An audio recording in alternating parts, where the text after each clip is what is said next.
Sudbury's rock station, Q92. Chris, it is Rib Fest this weekend, and so you're doing ribs here in the Q studio. It smells amazing. Where do we start? Well, you have to figure out what kind of ribs you want. I mean, you can get beef ribs, you can get lamb ribs. I brought both of those here, and pork ribs. I mean, that's what everybody wants, right? That silver membrane on the back of the ribs, make sure you peel that off. People say, well, you shouldn't boil them. People say you should boil them.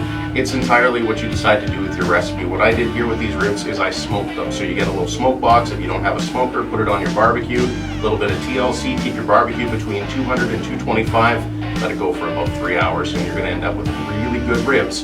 Just remember to put a nice rub on it first to really get that flavor in the meat. Yeah, I'm a boiler, and mine turned out amazing. And I've gotten recipes from you before to help with my boiling addiction for ribs. Yeah, you do like your ribs boiled. Now marinating ribs, how's that process go? Marinating, again, you got to remember you cook the meat a little bit when you marinate it. So for me, when it comes to my ribs, I actually I like a dry rub. Okay. And then baste it. Baste it like you're painting your deck, or you're putting that nice little lacquer finish on it, and that's what's going to give you those really nice ribs with that nice crust and keep the meat inside nice and juicy for you as well. Excellent. Okay, so now you got something over here that looks like a Sloppy Joe mix. What's the deal with that? Well, a lot of people have a hang-up with ribs because they don't like the bone. They find it's really messy. So what I did is I took the beef ribs, and after I took them off the barbecue, you wrap them up in foil, put them off the direct heat, and just let them sit in a braising solution for a couple hours. And these will be considered, I think honestly this is the best Sloppy Joe you will ever eat. Okay, so Mel's already had some. And my eyes rolled back in my head. That is so good. What an amazing taste. And the thing is, sometimes you can get going, it's too salty. That's not too salty.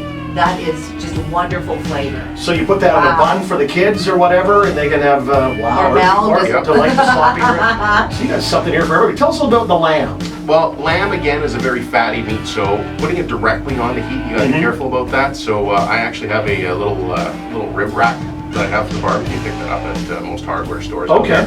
And it just collects all the fat in the pan, so it doesn't hit the actual grill and flare up. Who knew? So lamb has a very distinct taste. Again, polarizing. People either like it or they hate it, but a very simple little citrus and oregano marinade on that. I mean, you can finish it off with a gremolata or a pesto, and you're laughing. But lamb, excellent on the barbecue, and this is actually local as well. Okay, so if this all sounds amazing to you and you'd like to try some of this, we're going to get all the recipes from Chris Mask on our website at q92rocks.com.